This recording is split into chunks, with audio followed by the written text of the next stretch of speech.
Hi ಸ್ನೇಹಿತರೆ, welcome to our channel. ಇನ್ನೇನು ಗಣೇಶ ಹಬ್ಬ ಬಂದೇ ಬಿಡ್ತು ಅಲ್ವಾ. ಆಲ್ಮೋಸ್ಟ್ ಎಲ್ಲರ ಮನೆಯಲ್ಲೂ ಕೂಡ ಹಬ್ಬವನ್ನು ಆಚರಿಸ್ತಾರೆ.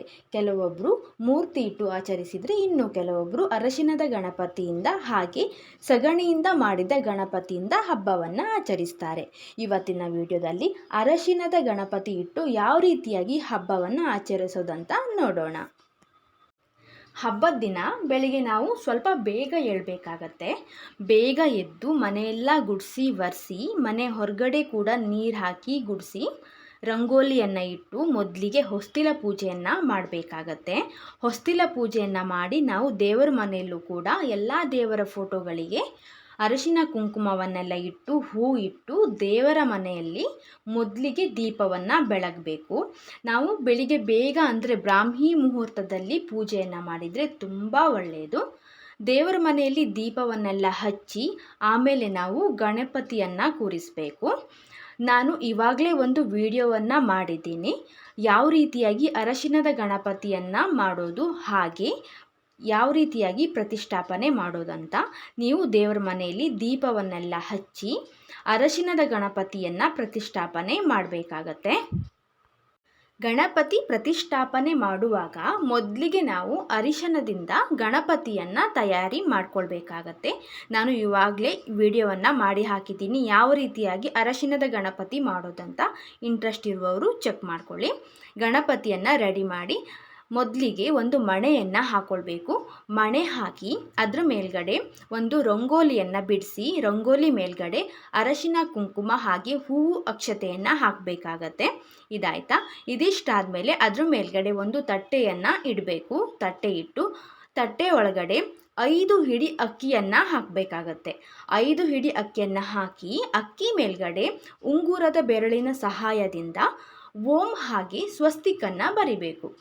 ಆಮೇಲೆ ಅದ್ರ ಮೇಲ್ಗಡೆ ಅರಶಿನ ಕುಂಕುಮ ಹೂವು ಅಕ್ಷತೆಯನ್ನು ಇಟ್ಟು ಆಮೇಲೆ ಅದ್ರ ಮೇಲ್ಗಡೆ ಎಕ್ಕದ ಎಲೆ ಇಲ್ಲ ಅಂದರೆ ವೀಳ್ಯದ ಎಲೆಯನ್ನು ಇಡಬೇಕು.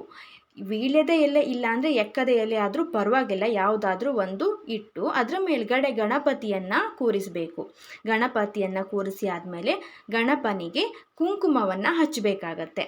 ಆಯಿತಾ? ಇವಿಷ್ಟಾದಮೇಲೆ 11 ಇಲ್ಲ ಅಂದರೆ 21 ಗರಿಕೆಯನ್ನು ದೇವರಿಗೆ ಅರ್ಪಿಸಬೇಕಾಗತ್ತೆ. ಗರಿಕೆಯನ್ನು ಇಟ್ಟರೆ ಇವಿಷ್ಟಾದಮೇಲೆ ಗಣಪನಿಗೆ ಮೇಯ್ನಾಗಿ ನಾವು ಜನಿವಾರ ಹಾಗೆ ಗೆಜ್ಜೆ ವಸ್ತ್ರವನ್ನು ಹಾಕಲೇಬೇಕಾಗತ್ತೆ. 3 ಎಳೆಯ ಜನಿವಾರವನ್ನು ಮಾಡಿ ಹಾಕಿ, ಎಡದಿಂದ ಬಲಕ್ಕೆ ಬರುವ ಹಾಗೆ ಹಾಕಿ. ಹಾಗೆ 21 ಗೆಜ್ಜೆ ಇರುವ ಗೆಜ್ಜೆ ವಸ್ತ್ರವನ್ನು ಹಾಕಬೇಕಾಗತ್ತೆ. ಇವಿಷ್ಟಾದಮೇಲೆ ದೇವರಿಗೆ ಹೂವಿನಿಂದ ಅಲಂಕಾರವನ್ನು ಮಾಡಬೇಕು. ಹೂವಿನಿಂದ ಅಲಂಕಾರ ಎಲ್ಲ ಮಾಡಿ ಆದಮೇಲೆ ಕೈಯಲ್ಲಿ ಸ್ವಲ್ಪ ಅಕ್ಷತೆ ಹಾಗೆ ಹೂವನ್ನು ಹಿಡ್ಕೊಂಡು ಆ ಒಂದು ದಿನ ಸಂಕಲ್ಪವನ್ನು ಮಾಡಬೇಕಾಗತ್ತೆ. ನೀವು ಸಂಕಲ್ಪವನ್ನು ಮೊದಲಿಗೆ ಮಾಡಬೇಕಾಗತ್ತೆ. ಸಂಕಲ್ಪವನ್ನು ಮಾಡಿ ಪೂಜೆಯನ್ನು ಸ್ಟಾರ್ಟ್ ಮಾಡಬೇಕು. ಪೂಜೆ ಸ್ಟಾರ್ಟ್ ಮಾಡೋಕ್ಕಿಂತ ಮುಂಚೆ ಮೊದಲಿಗೆ ನಾವು ದೇವರಿಗೆ ಏನೆಲ್ಲ ನೈವೇದ್ಯ ಮಾಡಿದ್ದೇವೆ ಎಲ್ಲ ನೈವೇದ್ಯಗಳನ್ನು ದೇವರ ಎದುರಿಗೆ ತಟ್ಟೆಯಲ್ಲಿ ಜೋಡಿಸ್ಕೊಳ್ಬೇಕಾಗತ್ತೆ. ಹಾಗೆ ಹಣ್ಣುಗಳನ್ನು ಕೂಡ ಇಟ್ಕೊಳ್ಬಹುದು. ಬಾಳೆಹಣ್ಣು ಗಣಪನಿಗೆ ತುಂಬ ಪ್ರಿಯ, ಬಾಳೆಹಣ್ಣನ್ನು ಕೂಡ ಜೋಡಿಸ್ಕೊಳ್ಬಹುದು. ಎಲ್ಲ ನೈವೇದ್ಯ ಹಣ್ಣುಗಳನ್ನೆಲ್ಲ ದೇವರ ಎದುರುಗಡೆ ಇಟ್ಟಾದಮೇಲೆ ನೀವು ಪೂಜೆಯನ್ನು ಸ್ಟಾರ್ಟ್ ಮಾಡಬೇಕಾಗತ್ತೆ. ಮೊದಲಿಗೆ ನಾವು ಗಂಧದ ಕಡ್ಡಿಯಿಂದ ಪೂಜೆಯನ್ನು ಮಾಡಿಕೊಳ್ಬೇಕು. ಗಣಪತಿಯ ಶ್ಲೋಕವನ್ನು ಹೇಳ್ತಾ ಪೂಜೆಯನ್ನು ಸ್ಟಾರ್ಟ್ ಮಾಡಬೇಕಾಗತ್ತೆ. ಗಣಪತಿ ಪೂಜೆ ಎಲ್ಲ ಆದಮೇಲೆ ಮನೆ ದೇವರ ಪೂಜೆಯನ್ನು ಕೂಡ ಮಾಡಬೇಕು. ಗಂಧದ ಕಡ್ಡಿಯಿಂದ ಪೂಜೆ ಎಲ್ಲ ಆದಮೇಲೆ ಧೂಪವನ್ನು ಬೆಳಗಿ ಕೂಡ ಪೂಜೆಯನ್ನು ಮಾಡಬೇಕಾಗತ್ತೆ. ಅನಂತರ ಗಣಪತಿಗೆ ಅರ್ಚನೆಯನ್ನು ಮಾಡಬೇಕು.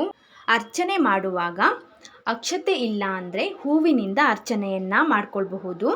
ಇನ್ನು ನೀವು ಕುಂಕುಮಾರ್ಚನೆಯನ್ನು ಕೂಡ ಮಾಡ್ಕೊಳ್ಬಹುದು, ತುಂಬ ಒಳ್ಳೆಯದು. ಕುಂಕುಮಾರ್ಚನೆ ಮಾಡುವಾಗ ವೀಳ್ಯದೆಲೆ ಮೇಲೆ ಒಂದು ಹೂವನ್ನು ಇಟ್ಟು ಗಣಪತಿಯ ಅಷ್ಟೋತ್ತರವನ್ನು ಹೇಳ್ತಾ ಕುಂಕುಮದಿಂದ ಅರ್ಚನೆಯನ್ನು ಮಾಡ್ಕೊಳ್ಬಹುದು.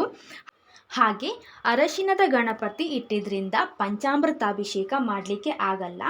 ಅದಕ್ಕೆ ನೀವು ಏನು ಮಾಡಿ ಅಂದರೆ ಒಂದು ತಟ್ಟೆಯಲ್ಲಿ ಪಂಚಾಮೃತಾಭಿಷೇಕವನ್ನು ರೆಡಿ ಮಾಡ್ಕೊಳ್ಳಿ. ಅಂದರೆ ಹಾಲು, ಮೊಸರು, ತುಪ್ಪ, ಜೇನುತುಪ್ಪ, ಸಕ್ಕರೆ ಇವಿಷ್ಟರಿಂದ ಪಂಚಾಮೃತಾಭಿಷೇಕವನ್ನು ರೆಡಿ ಮಾಡಿಕೊಂಡು ಒಂದು ತುಳಸಿಯಿಂದ ಪಂಚಾಮೃತಾಭಿಷೇಕವನ್ನು ಮುಟ್ಟಿ ದೇವರಿಗೆ ಪ್ರೋಕ್ಷಣೆಯನ್ನು ಮಾಡಿ ಇಷ್ಟು ಮಾಡಿದರೆ ಸಾಕು, ಪಂಚಾಮೃತಾಭಿಷೇಕ ದೇವರಿಗೆ ಸಲ್ಲುತ್ತೆ.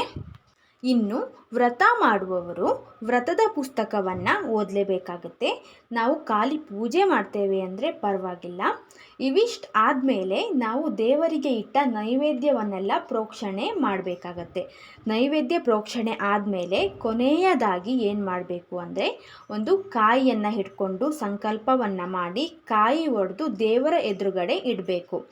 ಕಾಯಿ ಒಡೆದು ಇಟ್ಟಾದಮೇಲೆ ಲಾಸ್ಟಿಗೆ ನಾವು ಮಂಗಳಾರತಿಯನ್ನು ಮಾಡಬೇಕಾಗತ್ತೆ.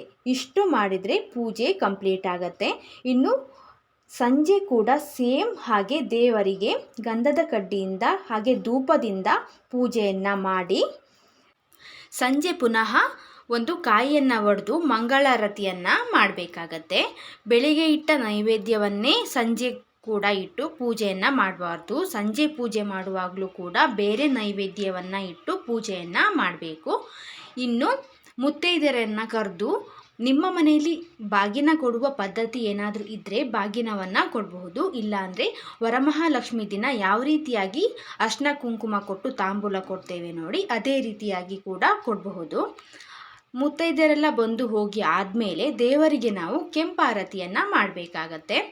ನಾನು ಇವಾಗಲೇ ಕೆಂಪಾರತಿಯನ್ನು ಯಾವ ರೀತಿ ಮಾಡೋದಂತ ಒಂದು ವಿಡಿಯೋವನ್ನು ಮಾಡಿ ಹಾಕಿದ್ದೀನಿ. ಇಂಟ್ರೆಸ್ಟ್ ಇರುವವರು ನೋಡ್ಕೊಳ್ಳಿ.